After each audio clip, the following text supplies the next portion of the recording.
Selamat bertemu kembali bersama dengan saya, Pak Pelipus, dalam membahas soal-soal pendidikan agama Katolik. Kali ini saya akan membahas soal pendidikan agama Katolik kelas 11 semester genap.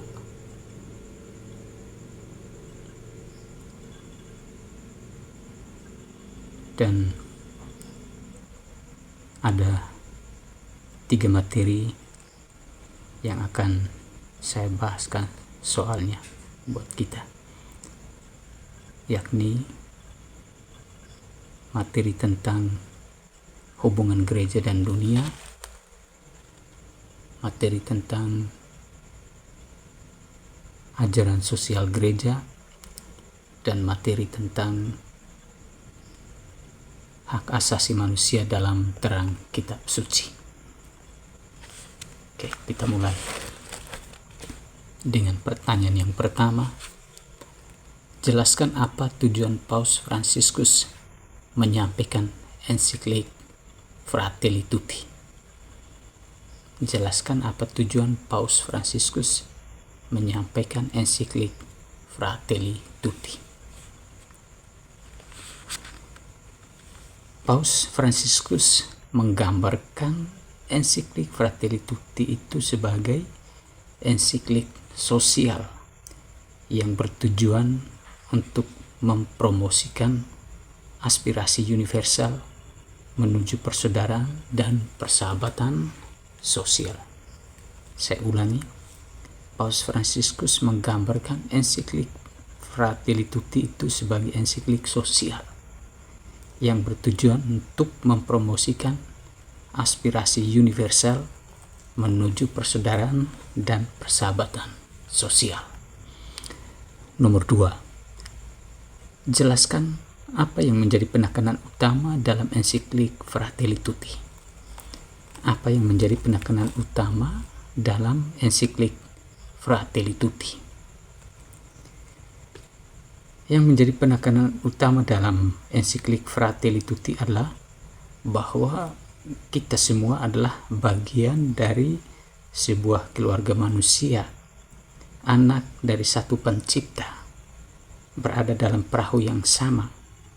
Dan karena itu kita perlu menyadari bahwa dunia yang terglobalisasi dan saling berhubungan ini hanya bisa diselamatkan oleh kerjasama yang baik dari kita semua. Saya ulangi, penekanan utama dalam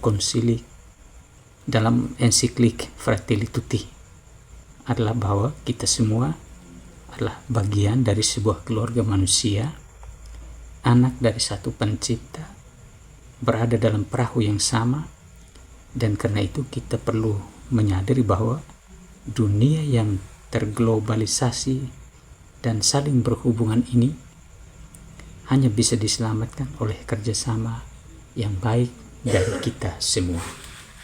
Nomor 3. Apa refleksi Paus Fransiskus tentang peran gereja dalam ensiklik Fratelli Tutti? Apa refleksi Paus Fransiskus tentang peran gereja dalam ensiklik Fratelli Tutti?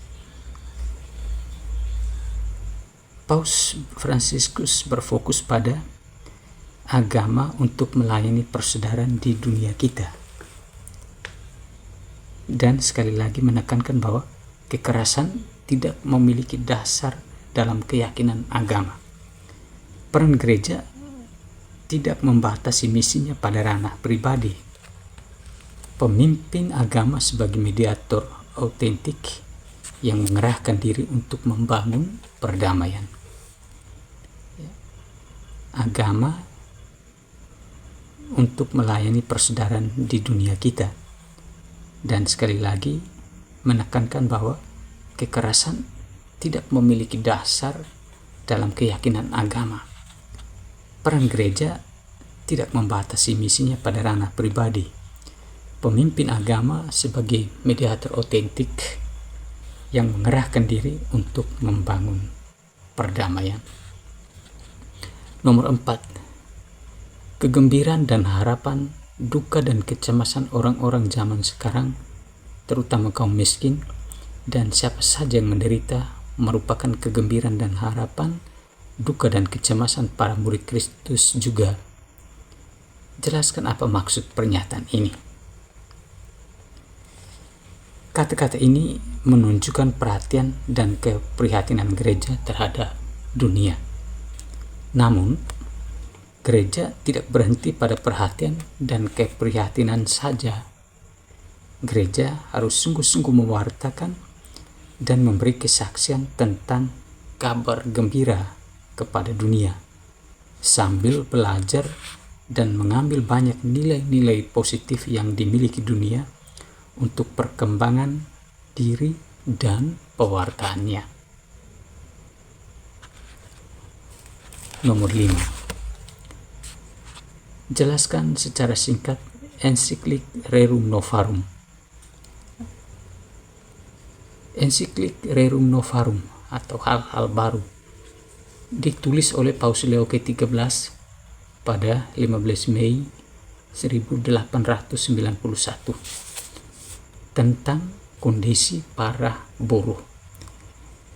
Era modern, ajaran sosial gereja mulai dengan Rerum Novarum. Rerum Novarum merupakan ensiklik pertama yang menaruh perhatian pada masalah-masalah sosial secara sistematis. Juga pertama kali jalan pikiran ajaran sosial berangkat dari prinsip keadilan universal.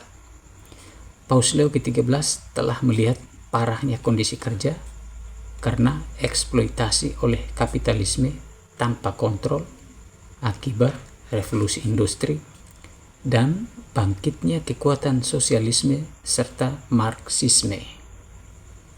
Dengan berdasarkan hukum Konrad, Paus membela hak-hak buruh, pentingnya keadilan dan solidaritas, sekaligus juga meneguhkan hak kondrati atas kepemilikan pribadi. Nomor 6. Jelaskan secara singkat dan jelas ensiklik Laborem Exercens atau kerja manusia.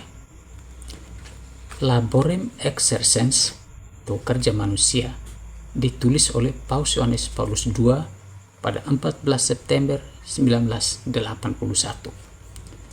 Dalam peringatan 90 tahun Rerum Novarum, Paus berbicara tentang martabat kerja manusia dalam kerangka rencana ilahi.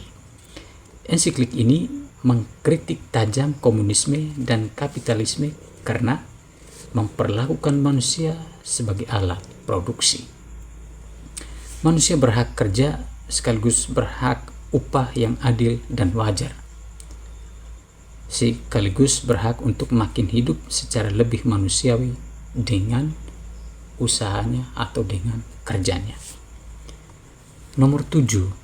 Jelaskan secara singkat ensiklik Laudato Si atau terpujilah engkau Tuhanku. Ensiklik Laudato Si, terpujilah engkau Tuhanku.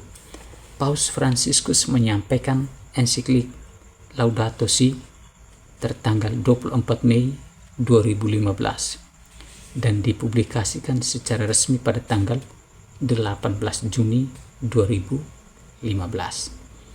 Terpujilah engkau Tuhanku, karena saudari kami, Ibu Pertiwi, yang menyuapi dan mengasuh kami dan menumbuhkan aneka ragam buah-buahan beserta bunga warna-warni dan rumput-rumputan. Saudari ini sekarang menjerit karena kerusakan yang telah kita timpakan kepadanya, karena tanpa tanggung jawab kita menggunakan dan menyalahgunakan kekayaan yang telah diletakkan Allah di dalamnya. Begitulah Paus Fransiskus memulai bait-bait awal ensikliknya dengan ucapan Laudato Si mi Signore, terpujilah engkau Tuhanku, yang ia kutip dari ucapan Santo Fransiskus dari Assisi. Paus Fransiskus memulai penegasan sikapnya yang lahir dari refleksi keimanan atas realitas dunia yang hadir saat ini. 246 paragraf dari keseluruhan ensiklik ini berbicara soal bagaimana seharusnya. Nomor 8. Bagaimana sikap dan ajaran Yesus terkait hak asasi manusia berdasarkan Injil Yohanes pasal 8 ayat 1 sampai dengan 11. Yesus berani berdiri pada pihak yang kurang beruntung, pendosa, orang miskin, kaum wanita, orang sakit dan tersingkir, baik orang Yahudi maupun bukan Yahudi. Dengan semangat kasihnya yang tanpa pamrih, tanpa kekerasan, Yesus membela mereka yang tertindas. Yohanes pasal 8 ayat 1 sampai dengan 11. Nomor 9. Mengapa gereja menyatakan bahwa kita harus semakin mengakui kesamaan dasariah antara semua orang? Pada Gaudium et Spes artikel 29. Semua orang mempunyai jiwa yang berbudi dan diciptakan menurut gambar Allah. Dengan demikian, mempunyai kodrat serta asal mula yang sama. Mereka semua ditebus oleh Kristus dan mengemban panggilan serta tujuan ilahi yang sama pula.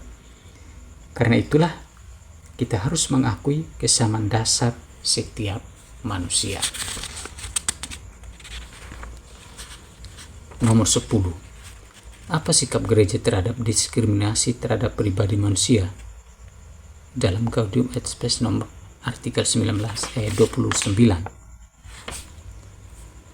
Cara diskriminasi dalam hak-hak asasi pribadi, entah bersifat sosial, entah budaya, berdasarkan jenis kelamin, suku, warna kulit, kondisi sosial, bahasa atau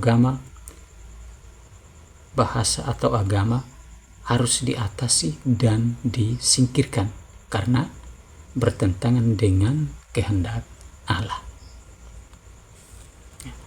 Demikian itu soal-soal kurang lebih ada 10 nomor yang merupakan